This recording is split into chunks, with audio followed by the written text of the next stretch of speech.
नमस्कार दोस्तों, मैं पुखराज शर्मा आप सबका स्वागत करता हूं आपके अपने YouTube चैनल श्रीकर्णी कॉमर्स क्लासेस यानी SKCC में। चलते दोस्तों 15 जुलाई 2020 की current affairs with interesting fact and story. और आज आपके लिए मैं लेकर आया हूं tiger census 2018 special and Rajasthan politics crisis के बारे में। चलते दोस्तों find out the fest competition, यानी पिछले वीडियो में मैंने आपको ऑस्ट्रेलिया के PM स्कॉट जॉन मॉरिसन के बारे में पूछा था, जो आपका आंसर बिल्कुल सही है। दोस्तों ऑस्ट्रेलिया जिसकी राजधानी कैनबरा और जहां पे PM के रूप में स्कॉट जॉन मॉरिसन है। चलते हैं दोस्तों आज की करंट अफेयर्स की तरफ और सबसे पहले तुर्कमेनिस्तान की तरफ चलते हैं। तुर्कमेनिस्तान में भारत की तरफ से एम्बेसडर ऑफ इंडिया के रूप में विदु नायर को अपॉइंट किया गया है। दोस्तों तुर्कमेनिस्तान जो कि जहां की कैपिटल आशाकबत है और जहां पे मनाट नाम की करेंसी चलती है, प्रेसिडेंट के रूप में गुरबंगली वृंदुमोल करके जो है वो प्रेसिडेंट के रूप में है। तो याद करने का तरीका बड़ा इजी है दोस्तों। बड़े बेतुके मिजाज होते हैं ज्यादा विद्या अर्जन करने वाले, यानी जो ज्यादा एजुकेटेड होते हैं वो अपने आप को बेतुके मिजाज के समझते हैं। तो बेतुके से बन जाएगा तुर्कमेनिस्तान और विद्या अर्जन वालों से बन जाएगा आपका विदुर नायर। तो विदु नायर जो है वो आशाकबत यानी यहाँ की कैपिटल का नाम आशाकबत है और तुर्कमेनिस्तान जो है वो कंट्री का नाम है जब मनाट नाम की करेंसी चलती है। चलते हैं दोस्तों इससे आगे और सबसे बड़े आर्टिकल की तरफ चलते हैं। India drop from Chabahar rail project. जी हां, भारत को एक करारी झटका लगा है और भारत को ईरान के चबाहार पोर्ट से रेल प्रोजेक्ट से ईरान ने बाहर कर दिया है। तो मैं कह सकता हूं कि इंडिया और चाइना जिसमें आपस में एक बहुत ही बड़ा ट्रेड वार लड़ रहे हैं, उसी बीच ईरान ने भारत को चबाहार रेल प्रोजेक्ट से बाहर कर चाइना का हाथ थाम लिया है। जी हां दोस्तों, इस आर्टिकल को हम डिटेल से देखते हैं। चलते हैं सबसे पहले आपको यहां पर चबाहार पोर्ट और ग्वादर पोर्ट को जानना जरूरी है। दोस्तों मैं मैप के द्वारा बताने की कोशिश करता हूं। देखिएगा, ये हमारा देश भारत है, ये मुंबई है और यहां अपना JNPT यानी जवाहरलाल नेहरू पोर्ट ट्रस्ट है। अब यहां से यदि हमारे जहाज जाते हैं जिसको कि अफगानिस्तान जाना है, तो वो सबसे पहले ईरान के चबाहार पोर्ट जाते हैं जो यहाँ पे सिचुएटेड है इस डॉट के तरफ, और यहाँ पाकिस्तान का ग्वादर पोर्ट है और इन दोनों के मध्य जो ये दूरी है दोस्तों ये 72 किलोमीटर की है। तो जब मुंबई से हमारा कोई जहाज अपना माल लाद कर अफगानिस्तान ले जाने के लिए जब JNPT से रवाना होता है तो वह यहाँ चबाहार पोर्ट की तरफ जाता है। चबाहार पोर्ट ईरान पर है। फिर ये यहाँ से बाय माल ट्रांसपोर्ट के द्वारा यानी रोड के द्वारा फिर ईरान से होता हुआ अफगानिस्तान में प्रवेश करता है और अफगानिस्तान के काबुल पहुंच जाता है। दोस्तों अफगानिस्तान जिसकी राजधानी काबुल है, जहां पे अशरफ गनी के रूप में एज ए हेड है। दोस्तों अफगानी यहाँ की करेंसी है और यहाँ पर सलमा बांध डैम है, यानी यहाँ पे एक डैम है जिसका नाम है सलमा डैम, जो कि भारत के द्वारा बनाया गया है। दोस्तों ये ईरान है जहां पे तेहरान जो है आपकी यहाँ की कैपिटल है और रियाल नाम की यहाँ की करेंसी है और हसन रूहानी एज ए प्रेसिडेंट के रूप में है। और यहाँ के इस पोर्ट पे रेल प्रोजेक्ट का काम भारत को दिया गया था, परंतु डिले होने की वजह से अब यही काम भारत का चीर प्रतिद्वंदी चाइना इसको अब करेगा। और ये ग्वादर जो पोर्ट यहाँ नजर आ रहा है दोस्तों पाकिस्तान की तरफ, इस पोर्ट के ऊपर एक बहुत बड़ी रेजिडेंशियल कॉलोनी चाइना ने बना दी है। यानी भारत को घेरने के लिए यहाँ पे ग्वादर पोर्ट पे चाइना ने ऑलरेडी एक बहुत बड़ी रेजिडेंशियल कॉलोनी बना दी और अब यहाँ पे रेल प्रोजेक्ट को भारत से छीनकर एक करारा जवाब दिया है भारत को चाइना ने। यानी अब जल्दी बहुत जल्दी भारत को डिसीजन लेना पड़ेगा ईरान से संबंधित। तो यहाँ पे कुछ पोर्ट निकले दोस्तों, जैसे JNPT मुंबई में स्थित है, चबाहार पोर्ट ईरान में है, ग्वादर पोर्ट पाकिस्तान में है और यहाँ पे डैम आता है सलमा डैम जो कहाँ पर स्थित है दोस्तों अफगानिस्तान। और इन दोनों के मध्य जो ये दूरी है दोस्तों ये 72 किलोमीटर की है। और यहाँ स्क्रीन के ऊपर जो नजर आ रहा है ये ईरान का चबाहार पोर्ट अपसाइड में नजर आ रहा है, यानी टॉप में, और बॉटम के अंदर जो आपको नजर आ रहा है दोस्तों ग्वादर पोर्ट नजर आ रहा है। चलते हैं दोस्तों यहाँ पर अब दोस्ती रंग लेके आई है हसन रूहानी की और शी जिनपिंग की, यानी चाइना और ईरान अब इस रेल प्रोजेक्ट को कंप्लीट करेंगे चबाहार पोर्ट के ऊपर। दोस्तों चाइना जिसकी राजधानी बीजिंग और जहां पर युआन और रेमनबी नाम की करेंसी चलती है और Xi Jinping as a president के रूप में है। हसन रूहानी ईरान के प्रेसिडेंट है, जहां की राजधानी तेहरान है और जहां पे रियाल नाम की करेंसी चलती है। चलते हैं दोस्तों, यहां पर ये देखिएगा second between the China and Iran. तो मैं कह सकता हूं जो भारत के द्वारा Iran drop India from Chabahar rail project, cities funding delay, the development come as China finalized a massive 25-year $400 billion strategic partnership deal with Iran, which could India's plans। तो ये एक $400 बिलियन की स्ट्रेटेजिक पार्टनरशिप की deal का आखिरकार अंत हुआ है भारत और ईरान का, और अब ये डील चाइना की तरफ चल गई है दोस्तों। यहाँ हसन रूहानी नजर आ रहा है दोस्तों, और हसन रूहानी प्रेसिडेंट है ईरान के और कैपिटल है तेहरान, जहां पे रियाल नाम की करेंसी, और शी जिनपिंग मुस्कुराते हुए नजर आ रहे हैं। तो दोस्तों ये आर्टिकल आपको काफी अच्छा लगा होगा। ये यहाँ स्ट्रेटेजिक पार्टनरशिप नजर आ रही है between the China and Iran. देखिएगा पहले ये पार्टनरशिप यूएस के द्वारा ये थी कि भारत इसको क्रिएट करे, और भारत जो है इसको क्रिएट, जहां पे आपको star dot dot dot dot नजर आ रहे हैं दोस्तों, इस सबको डेवलपमेंट करने का काम इंडिया को दिया गया था यहां से लेके, और ये आपका जो है we can say the Chabahar port तक, और यहाँ पे ग्वादर पोर्ट, ये पूरा का पूरा भारत को था। पर अब ये बनाने का जो है वो ईरान ने सीधा पार्टनरशिप किससे कर लिया दोस्तों, चाइना से।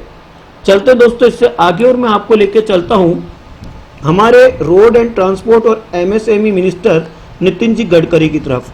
नितिन जी गडकरी ने अभी हाल ही के अंदर हरियाणा में इकोनॉमिक कॉरिडोर प्रोजेक्ट स्टार्ट करा है 20,000 करोड़ रुपए का।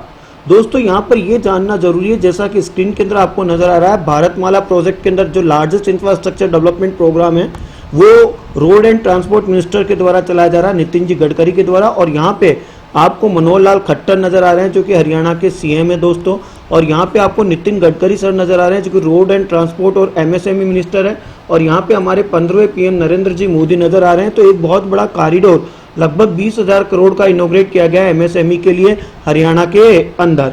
चलते हैं दोस्तों हरियाणा, जिसकी राजधानी क्या है दोस्तों, चंडीगढ़। कौन, और यहाँ पे सीएम के रूप में कौन है दोस्तों, मनोहर लाल खट्टर। चलते दोस्तों इससे आगे, और मैं आपको लेकर चलता हूँ ministry of human resource development यानी एचआरडी की तरफ। तो गवर्नमेंट ऑफ इंडिया ने आखिरकार प्रज्ञता PRAGYATA प्रज्ञता गाइडलाइन जो है वो इशू करी है डिजिटल एजुकेशन के लिए, to assist school head, teacher, parent and student in e learning. तो ई लर्निंग के लिए चाहे वह स्कूल के हेड हो, टीचर हो, पेरेंट हो, स्टूडेंट हो, इसके लिए गाइडलाइन जो है वो हमारे एचआरडी मिनिस्टर जो है रमेश पोखरियाल निशंक ने जारी करी है, जिसका नाम प्रज्ञता रखा गया है। दोस्तों यहाँ रमेश पोखरियाल निशंक के बारे में जानना जरूरी है, जो कि मेंबर ऑफ पार्लियामेंट हरिद्वार से हैं और वर्तमान में मिनिस्ट्री ऑफ एचआरडी देख रहे हैं। और यहाँ पे प्रज्ञता के एक एक पॉइंट आपको नजर आ रहा है। पी रेफर कर रहा है प्लान को, आर कर रहा है रिव्यू को, ए कर रहा है अरेंज को, जी कर रहा है गाइड को, वाई कर रहा है आपका याक या टॉक को, और ए जो कर रहा है वो असाइन को कर रहा है, और उसके बाद में टी कर रहा है ट्रैक को, और ए कर रहा है एप्रिशिएट को। तो इस तरह से ये एक जो ऑनलाइन ई लर्निंग जो गाइडलाइन है जिसका नाम प्रज्ञता रखा गया है, एचआरडी मिनिस्टर के द्वारा रखा गया है। तो यूनियन मिनिस्टर रमेश पोखरियाल निशंक ने एक वर्चुअली रिलीज करा Pragyata guideline on digital education in New Delhi. चलते हैं दोस्तों इससे आगे, और मैं आपको लेकर चलता हूं ministry of electronic and information technology government of India की तरफ, जिसकी स्थापना 19 जुलाई 2016 के दिन हुई थी और जिसका हेडक्वार्टर नई दिल्ली में है। और वर्तमान में इसमें मिनिस्टर के रूप में रविशंकर प्रसाद हैं, जो कि मेंबर ऑफ पार्लियामेंट पटना से, जिन्होंने शत्रुघ्न सिन्हा को हराया था दोस्तों।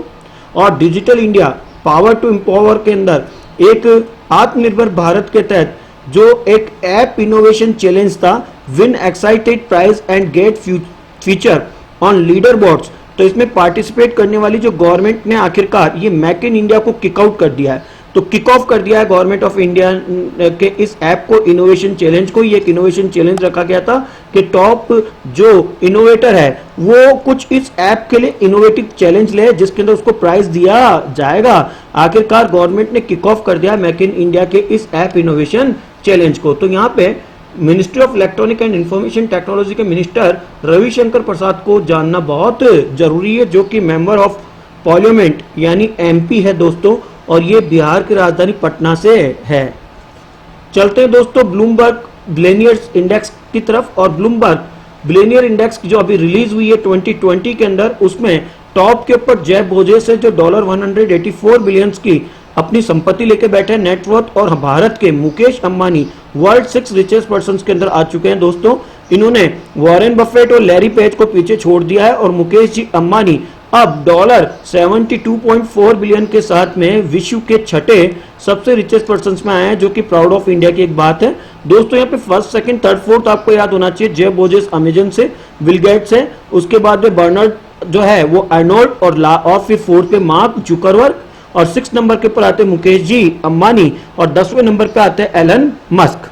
ये सोर्स जो मैंने लिए गए दोस्तों जुलाई 2020 4 जुलाई की है और ये ब्लूमबर्ग जो है वो फिगर्स है जिसमें छठे नंबर पे भारत के मुकेश जी अंबानी 72.4 बिलियन अपनी संपत्ति के साथ में आया। तो ये एक बहुत अच्छी बात है कि इन्होंने वॉरेन बफेट को पीछे छोड़ दिया है। चलते हैं दोस्तों बीसीसीआई की तरफ। जी हाँ, board of control for cricket India. तो बीसीसीआई के अंदर आखिरकार इंटरिम सीईओ के रूप में आमीन सर को लिया गया है।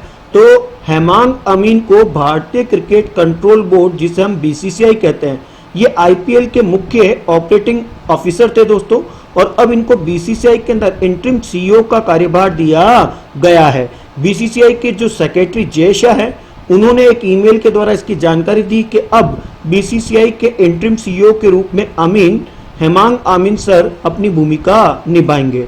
दोस्तों बीसीसीआई जिसकी स्थापना दिसंबर 1928 के अंदर हुई थी और जिसमें सेक्रेटरी के रूप में जय शाह है और प्रेसिडेंट के रूप में सौरभ गांगुली है और जिसका हेडक्वार्टर मुंबई में है और वाइस प्रेसिडेंट के रूप में महिम वर्मा और अब इंटरिम सीईओ के रूप में हेमांग अमीन को चुना गया है।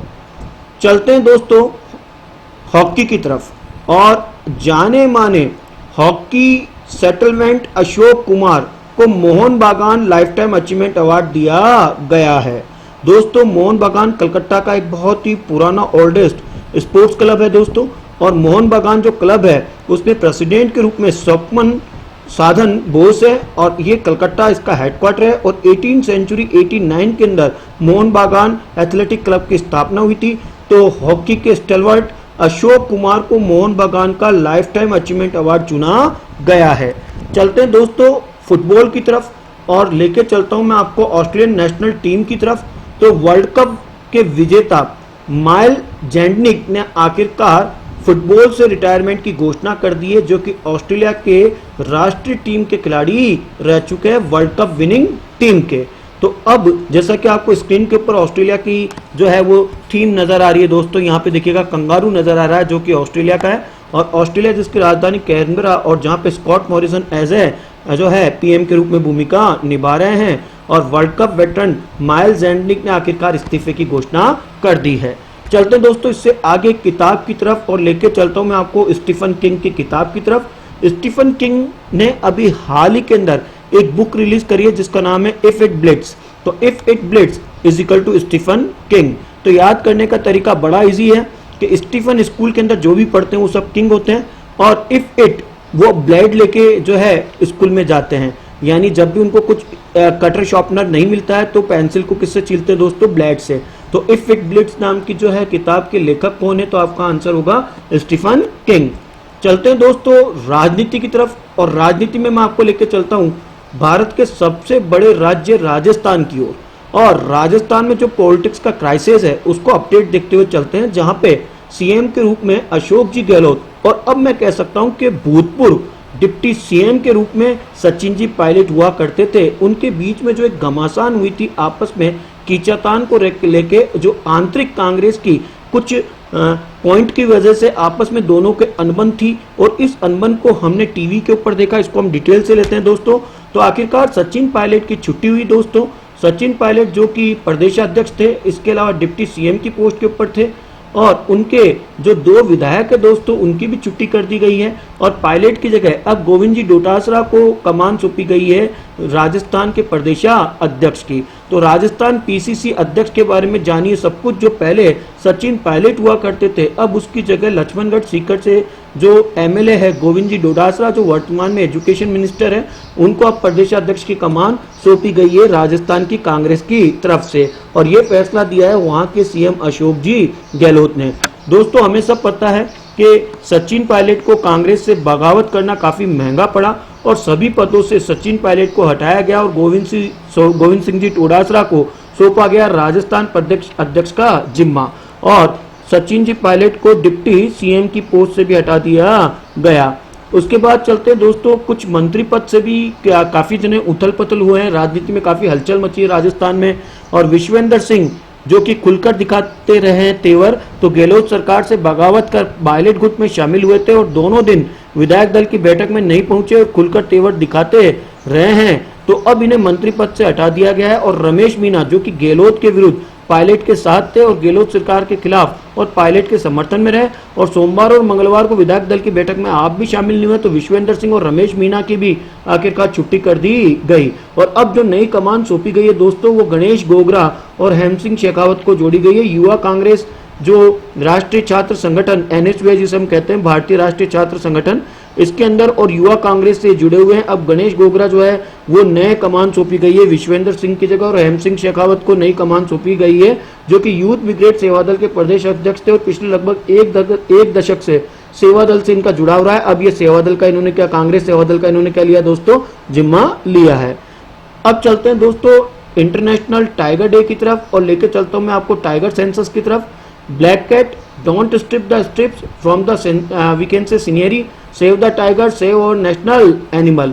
टाइगर जो कि भारत का नेशनल एनिमल है दोस्तों, हम खुद जानते हैं, और जिसको हम ब्लैक कैट के नाम से जानते हैं, जिसे पुल में नहाना और मस्ती करना काफी पसंद आता है। तो दोस्तों इंटरनेशनल टाइगर डे जो कि 29 जुलाई के दिन आ रहा है, उस दिन जो इस बार जो स्लोगन के द्वारा इसको मनाया जा रहा है, उसका स्लोगन रखा गया their survival is in our hand.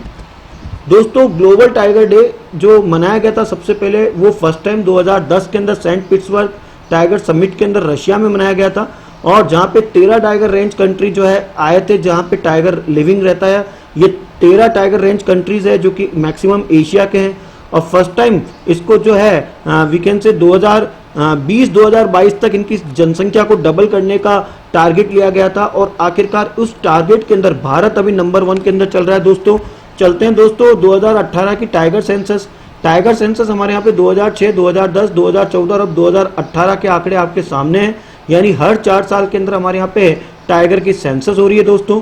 और अभी 2018 में जो टाइगर की सेंसस आई है दोस्तों, उसने गिनीज बुक में नाम दर्ज करा है, और गिनीज बुक में नाम दर्ज करने के पीछे काफी कुछ रीजन है, क्योंकि ये वर्ल्ड की largest on camera wild life survey था, जो कि 4th cycle of the all India tiger estimation 2018 थे, जिसमें भारत के अंदर टाइगर की कुल संख्या 2967, जिसको हम कह सकते हैं 75% जो टाइगर ग्लोबल लेवल के रहते हैं, उसकी पॉपुलेशन कहाँ रहती है दोस्तों, भारत के अंदर। और इस 2018 की कुछ हाईलाइट्स है, जिसमें 14,000 कैमरे ट्रैप किए गए थे, जिसमें 44% मोर देन इन 2014 से ज़्यादा थे। 18 स्टेट में इसमें सर्वे हुआ था। 3200 मीटर का altitude of highest sports under survey हुआ था इन अरुणाचल के अंदर।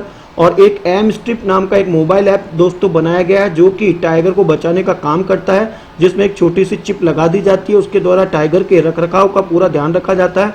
और कैमरे कुछ इस प्रकार से होते हैं जो कि 1 सेकंड के अंदर लाखों 360 डिग्री एंगल के ऊपर इमेज लेते हैं, जिससे कि टाइगर की जो डेथ हो रही है उसको बचाया जाए।